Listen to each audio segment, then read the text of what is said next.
Baba Saheb doctor Bhimrao Ambedkar का भाषण जात पात तोड़क मंडल लाहौर के वार्षिक सम्मेलन 1936 के लिए तैयार किया गया भाषण, लेकिन इसे पढ़ा नहीं जा सका क्योंकि भाषण में व्यक्त किए गए विचार मंडल की स्वागत समिति को स्वीकार व सहन नहीं थे। इसलिए सम्मेलन ही रद्द कर दिया गया। बाद में बाबा साहेब द्वारा यही भाषण किताब के रूप में लाया गया, जिसे आज देश दुनिया में खूब पढ़ा जाता है। जय भीम, नमो बुद्धाय। स्वागत है आपका अपने चैनल में, जहां बातें होती हैं हमारे महापुरुषों के बारे में। इस भाषण के 4 भाग आप पहले सुन चुके हैं। आज हम बात करेंगे आखिर जाति व्यवस्था का नाश क्यों नहीं होता। इसके बारे में बाबा साहेब लिखते हैं, आपको अपनी सफलता की कहाँ तक आशा है। सामाजिक सुधार कई तरह के होते हैं। पहला, जिसका संबंध लोगों की धार्मिक विचारों से नहीं होता, बल्कि वह शुद्ध रूप से धर्म निरपेक्ष होता है, आम समस्याओं से होता है, जबकि कुछ सुधार धार्मिक विचारों या धर्म विशेष की समस्याओं से संबंधित होते हैं। ऐसे सुधार आगे 2 प्रकार के होते हैं। इनमें एक सुधार धर्म के नियमों के अनुसार होता है और उन लोगों को मूल धर्म में वापस आने और उसका पालन करने के लिए आमंत्रित करता है जो धर्म को छोड़कर चले गए थे।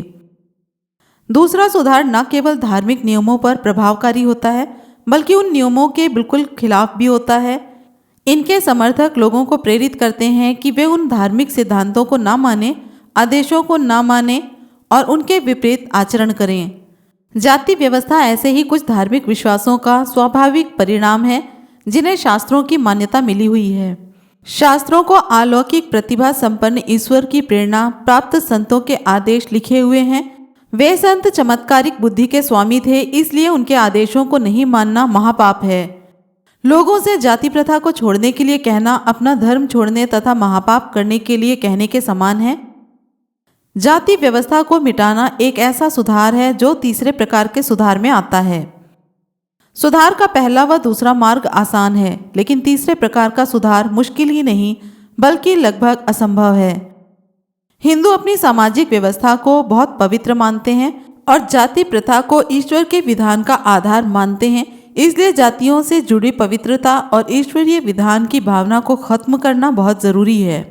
मेरे एनालिसिस का अर्थ है कि आपको शास्त्रों व वेदों की प्रामाणिकता व मान्यता का नामो निशान मिटाना होगा। मैंने जाति व्यवस्था को समाप्त करने के तरीकों व मार्गों पर इसलिए जोर दिया क्योंकि सही मार्ग को जानने के लिए सही तरीकों को जानना बहुत महत्वपूर्ण है। यदि आपको सही तरीकों व मार्गों के बारे में मालूम नहीं हो तो आपकी सारी कोशिशें असफल होंगी। इस प्रकार इस समस्या का यदि मेरे निकाले हुए परिणाम सही हैं तो आपका काम बहुत मुश्किल है। केवल आप ही कह सकते हैं कि आप इसमें सफलता हासिल करने के काबिल हैं या नहीं। जहाँ तक मेरा सवाल है, मैं तो इस काम को लगभग असंभव ही समझता हूँ। आप यह जानना चाहोगे कि मैं ऐसा क्यों सोचता हूँ, तो इसके कई कारण हैं। सबसे पहला कारण है ब्राह्मणों का शत्रुतापूर्ण व्यवहार जो वे इस समस्या के प्रति दिखाते आए हैं। ब्राह्मण देश के लगभग सभी राजनीतिक सुधार और कुछ आर्थिक सुधारों के आंदोलन का नेतृत्व करने वाले अगुआ रहते आए हैं, लेकिन जातियों के बंधनों को तोड़ने वाली फौज की लाइन में अगुआ तो छोड़ो, सबसे पीछे भी खड़े नहीं दिखाई देते। क्या भविष्य में ब्राह्मणों से इस आंदोलन का नेतृत्व करने की आशा की जा सकती है? मैं कहता हूँ कि नहीं। आप पूछ सकते हैं कि क्यों। आप कह सकते हैं कि हमेशा के लिए सामाजिक सुधारों से दूर भागने का ब्राह्मणों का कारण समझ में नहीं आता और वे शायद अब आगे ऐसा नहीं करेंगे। आप यह भी कह सकते हैं कि ब्राह्मण यह अच्छी तरह से जानते हैं कि जात पात हिंदुओं के लिए अभिशाप है और एक बुद्धिमान वर्ग के तौर पर वे इस अभिशाप के परिणामों के प्रति उदासीन नहीं रह सकते। कुछ लोग यह भी कह सकते हैं कि ब्राह्मणों में 2 तरह के लोग होते हैं। पहले वे होते हैं जो कि पुरोहिताई करते हैं या वे सनातन धर्मी होते हैं। दूसरे ऐसे भी ब्राह्मण हैं जो पुरातन पंथी रूढ़िवादी नहीं हैं और धर्म निरपेक्ष प्रगतिशील ब्राह्मण हैं। यदि पुरोहित पुरातन पंथी ब्राह्मण जाति व्यवस्था को तोड़ने के लिए तैयार नहीं होते तो आधुनिक सोच वाले ब्राह्मण जरूर इस आंदोलन में शामिल होंगे।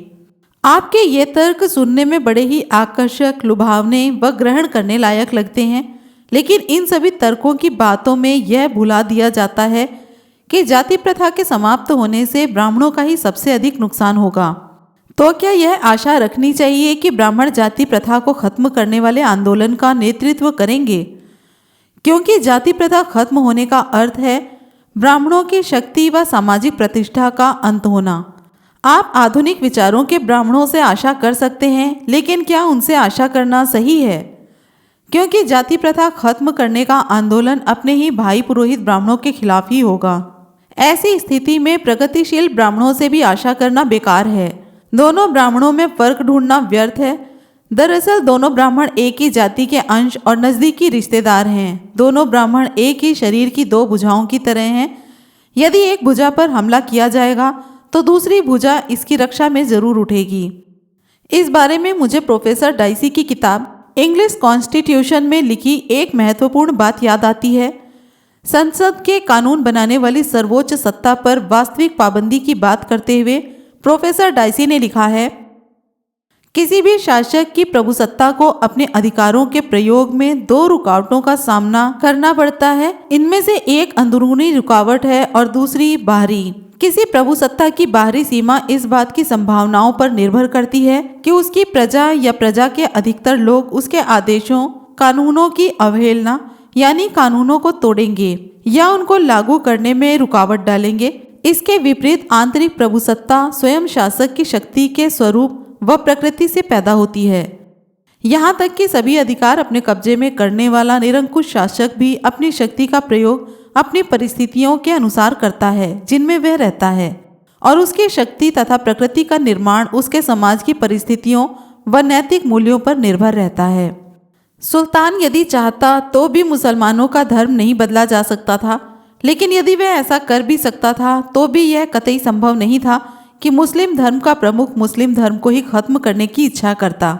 इस प्रकार सुल्तान की शक्ति के प्रयोग पर आंतरिक रुकावट भी उतनी ही शक्तिशाली थी जितनी कि बाहरी। कुछ लोग कभी कभी निरर्थक सवाल करते हैं कि पोप का फलां सुधार क्यों नहीं लागू करते। इसका उत्तर यह है कि क्रांतिकारी विचारधारा के लोग पोप नहीं बना करते और जो व्यक्ति पोप बनते हैं उनमें क्रांतिकारी बनने की इच्छा नहीं होती। मेरे विचार से प्रोफेसर डाइसे का यह कथन भारतीय ब्राह्मणों पर भी उतना ही लागू होता है, और कोई भी व्यक्ति कह सकता है कि यदि पोप बनने वाले व्यक्ति में क्रांतिकारी बनने की इच्छा नहीं होती तो ब्राह्मण के घर में जन्म लेने वाले व्यक्ति में तो उससे भी कम होती है।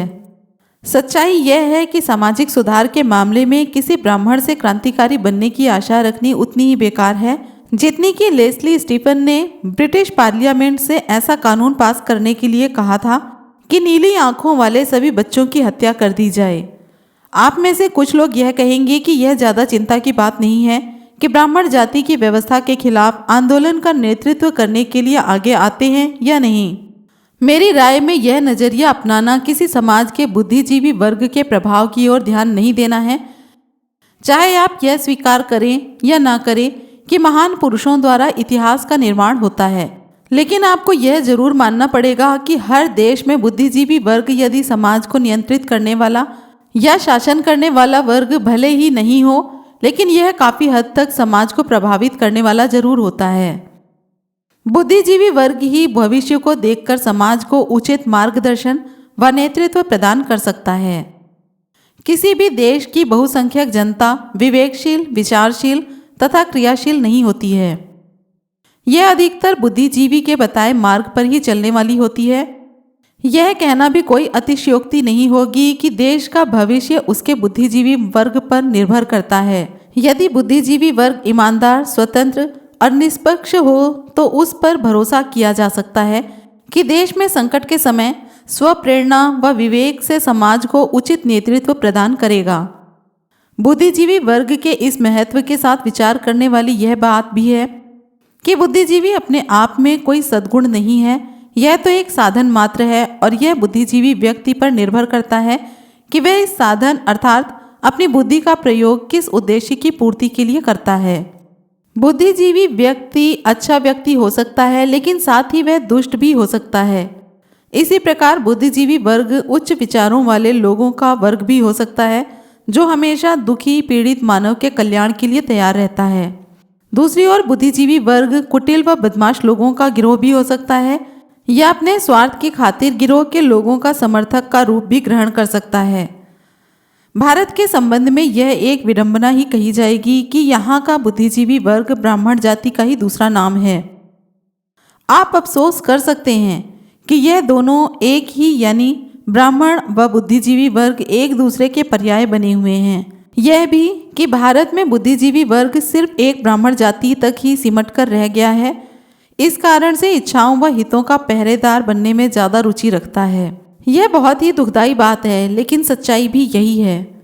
भारत का ब्राह्मण हिंदुओं का बुद्धिजीवी वर्ग तो है ही, इसके अलावा बाकी हिंदू लोग भी इनका बहुत आदर सम्मान करते हैं। हिंदुओं को हमेशा यह सिखाया जाता है कि ब्राह्मण भूदेव यानी पृथ्वी का देवता है और सिर्फ ब्राह्मण ही उनके गुरु हो सकते हैं। ब्राह्मणों के संबंध में मनु का कहना है, अनामना तेषु धर्मसु कथम स्यारिति चेदम वेत यम शिष्टा ब्राह्मणा ब्रूयुः सधर्म स्याद शंकितः।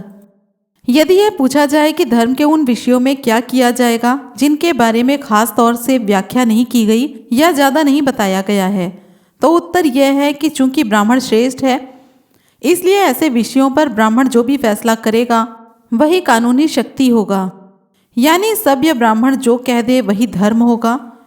इस प्रकार ब्राह्मणों का वचन सत्य धर्म होता है।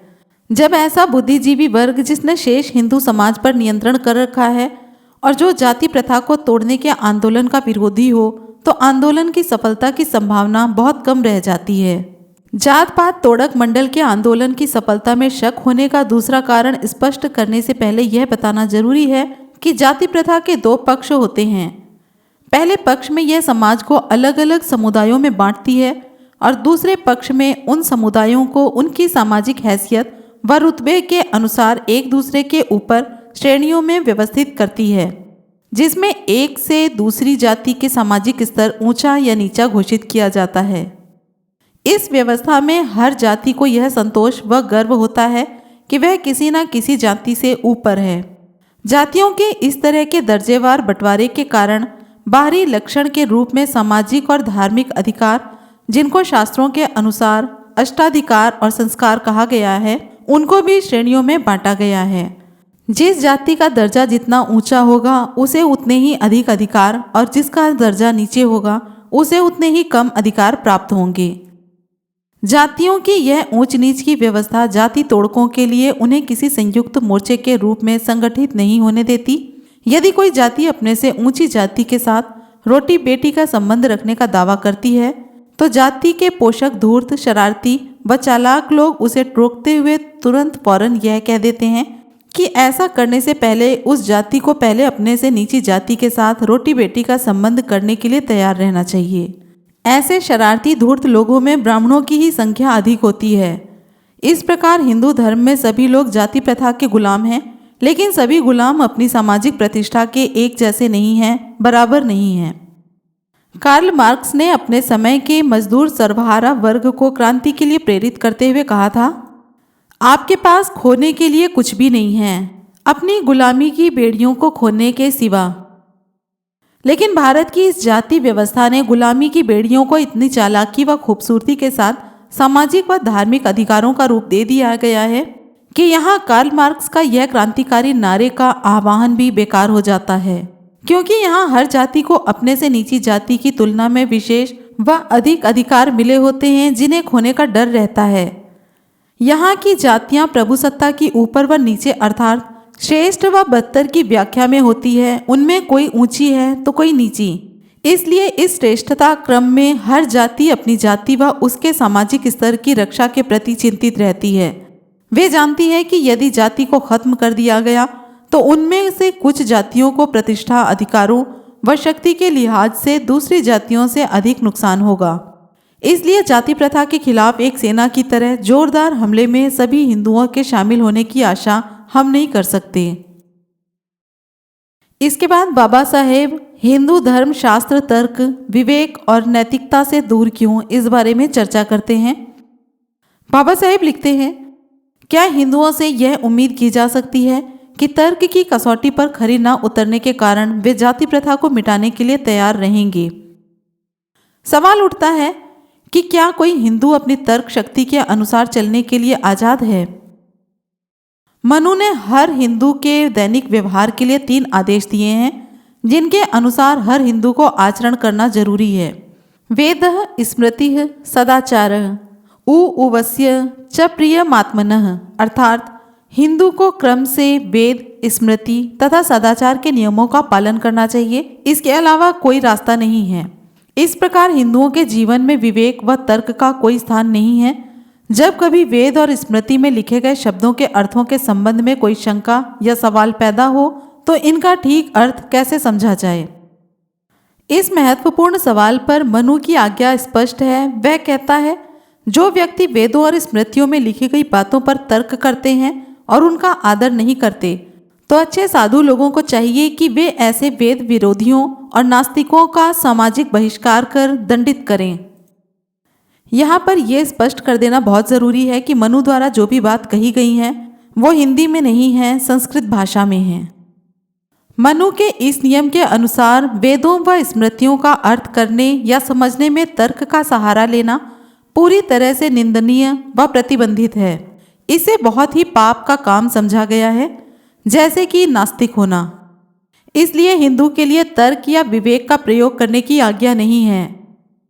मजेदार बात तो यह है कि यदि वेदों व स्मृतियों के किसी ऐसे ही विषय पर परस्पर विरोधी निर्देश हो, कोई टकराव हो, तो भी हिंदू को इस बात की आज़ादी नहीं है कि ऐसी स्थिति में वह अपनी बुद्धि व विवेक का प्रयोग करके परस्पर विरोधी निर्देशों में से अपने लिए उचित निर्देश को मान ले।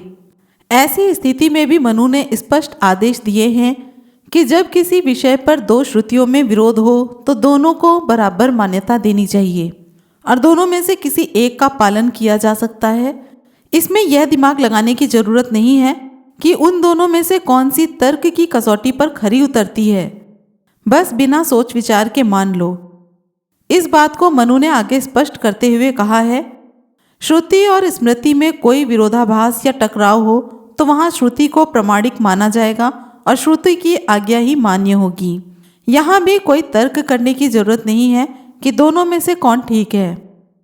इसका उल्लेख मनु ने इस प्रकार किया है, जो स्मृतियाँ बुरी हैं और वेदों पर आधारित नहीं हैं तो उनको बेकार समझो, वह केवल अज्ञानता पर आधारित है। इसके अलावा यदि स्मृतियों में विरोध हो तो मनुस्मृति को ही माना जाएगा, लेकिन यहाँ फिर से जानने की कोशिश नहीं की जाएगी इन दोनों में से कौन सी तर्क पर खरी उतरनी है और सही है। इस संबंध में बृहस्पति द्वारा की गई व्याख्या इस प्रकार है, जिन विषयों पर श्रुति या स्मृति में कोई स्पष्ट निर्देश उपलब्ध हैं उन पर कोई हिंदू अपने तर्क व विवेक का प्रयोग करने के लिए स्वतंत्र नहीं है। यही व्यवस्था महाभारत में भी दी गई है, जिसमें लिखा है, पुराण मनु के उपदेश 6 अंगों सहित वेद और हिकमत ये 4 निर्देशों की तरह हैं, इनके बारे में तर्क नहीं करना चाहिए। हिंदुओं को इन निर्देशों का पालन करना ही होगा। जाति और वर्ग ऐसे विषय हैं जिन पर वेदों और स्मृतियों की व्याख्या की गई है और इसके बावजूद भी यदि किसी हिंदू से तर्क करने का आग्रह किया जाए तो उस पर कोई फर्क नहीं पड़ेगा। जहाँ तक जाति व वर्ण का सवाल है, शास्त्र इस पर फैसला करने के लिए किसी हिंदू को विचार करने के लिए कभी अनुमति नहीं देते हैं। यहाँ तक कि यह व्यवस्था भी की गई है कि उसे जाति और वर्ण के विश्वास के आधार को तर्क की कसौटी पर कसने का मौका ही ना मिले।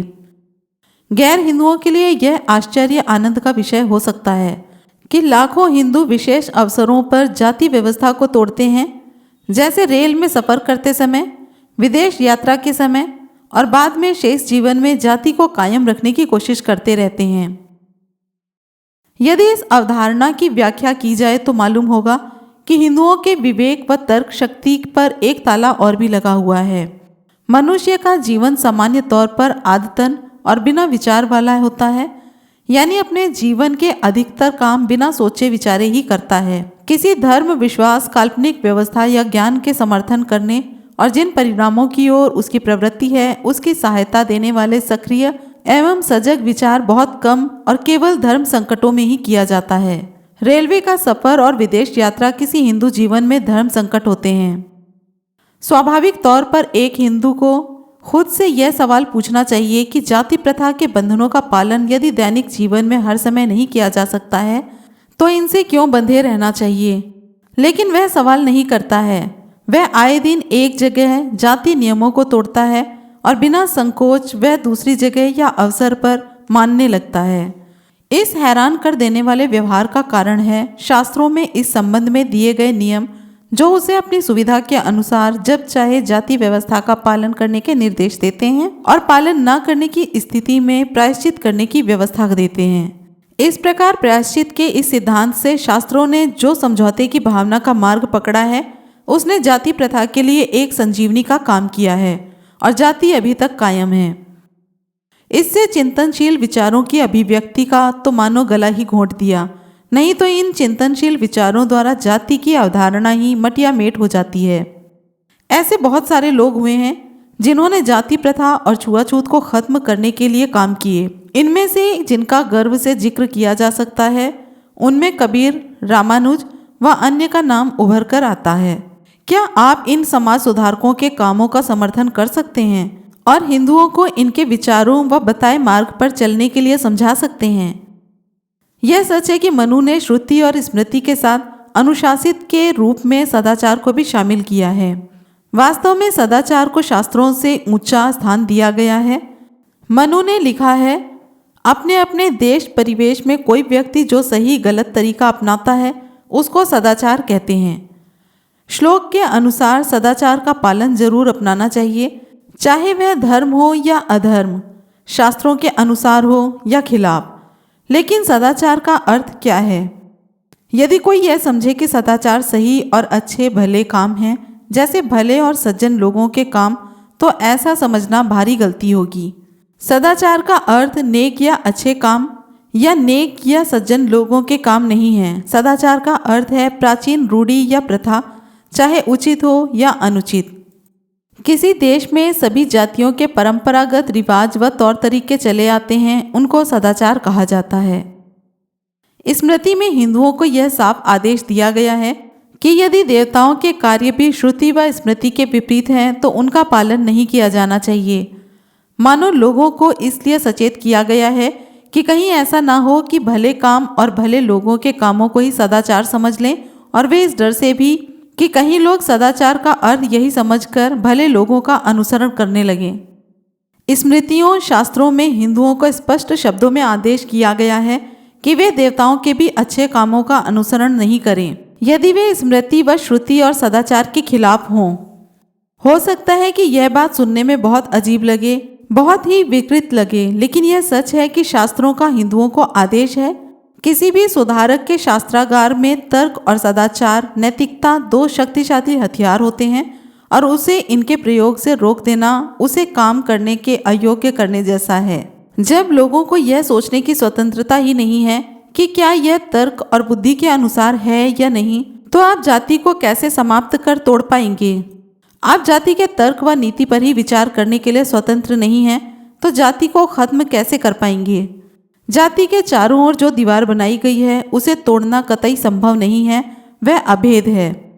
और जिस सामग्री से यह दीवार बनाई गई है उसमें तर्क और सदाचार जैसा कोई ज्वलनशील चीज नहीं है जो इसे जला सके।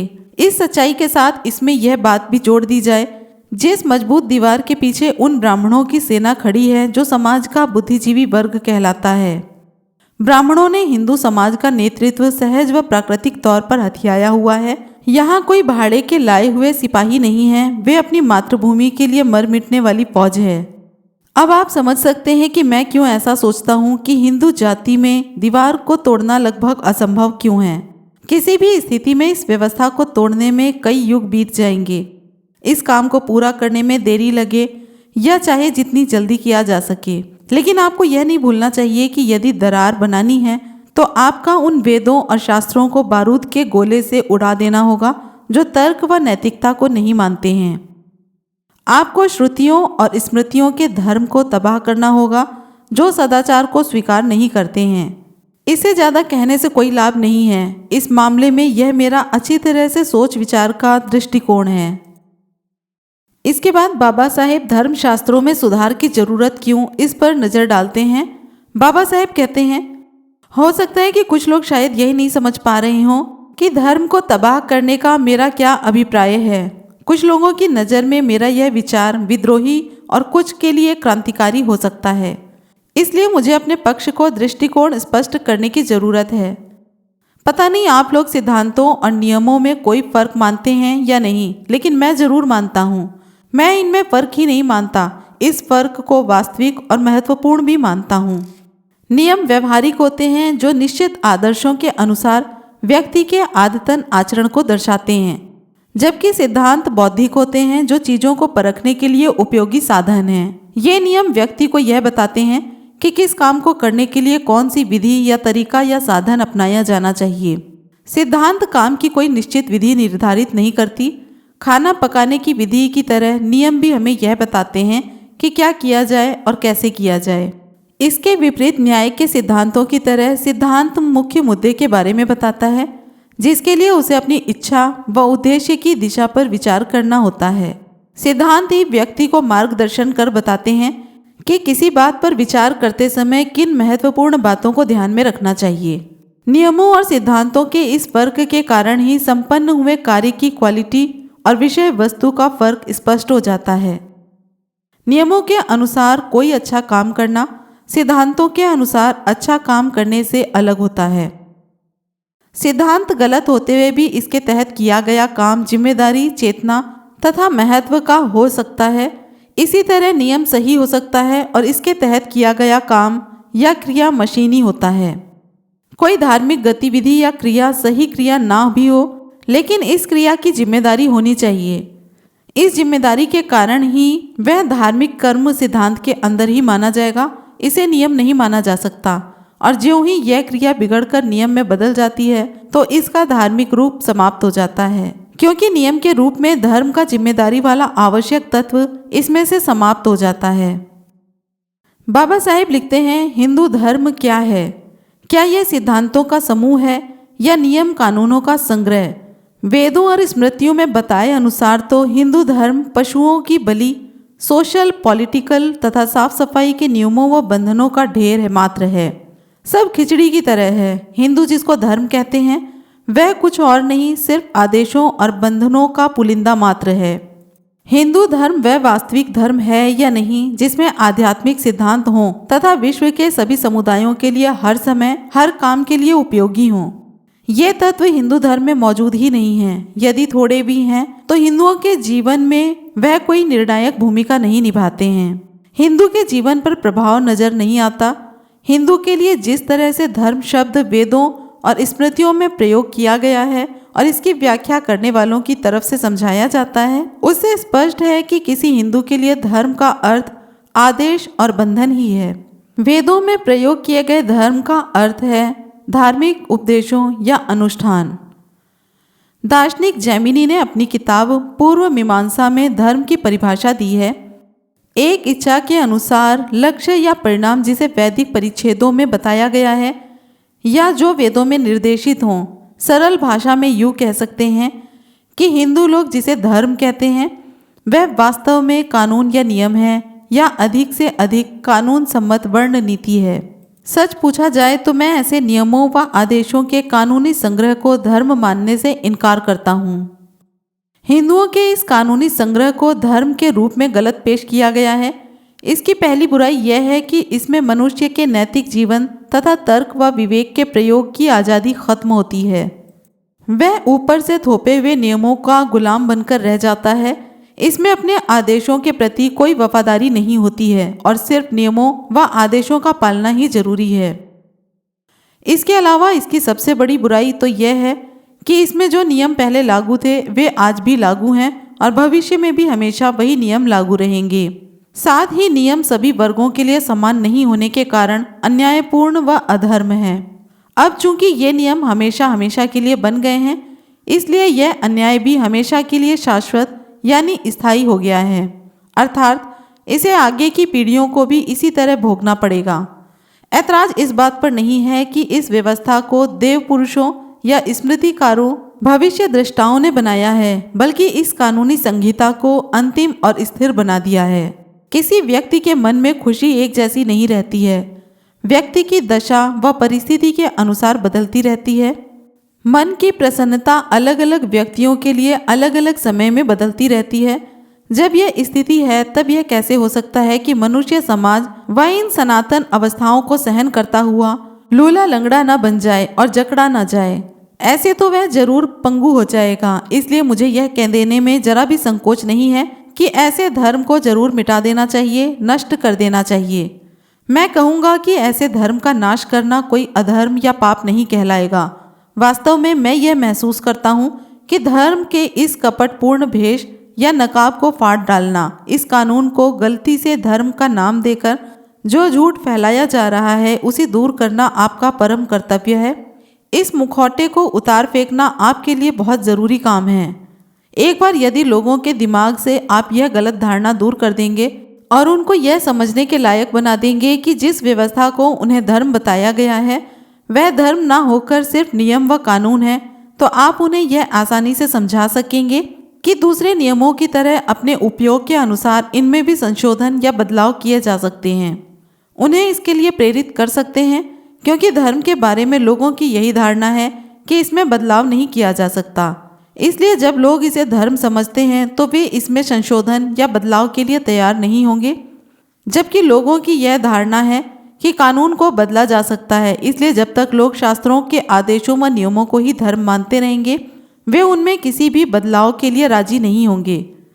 लेकिन जो ही उन्हें यह समझ में आ जाएगा कि जिसे वे अपना धर्म मानते हैं वह धर्म नहीं बल्कि कानून है जो कि रूढ़िगत व पुराने हैं, तो वे राजी होकर इन्हें बदलने के लिए तैयार हो जाएंगे, क्योंकि वे जानते हैं और मानते भी हैं कि कानून को बदला जा सकता है। तो आज आपने सुना जात पात तोड़क मंडल लाहौर के वार्षिकोत्सव सम्मेलन 1936 के लिए तैयार किए गए भाषण का कुछ अंश। आगे का भाग लेकर जल्दी ही फिर से हाजिर होंगे। वीडियो अच्छी लग रही हो तो लाइक कमेंट शेयर करना ना भूलें, चैनल को सब्सक्राइब करें। फिर मिलेंगे अगले वीडियो में। जय भीम, नमो बुद्धाय, जय संविधान।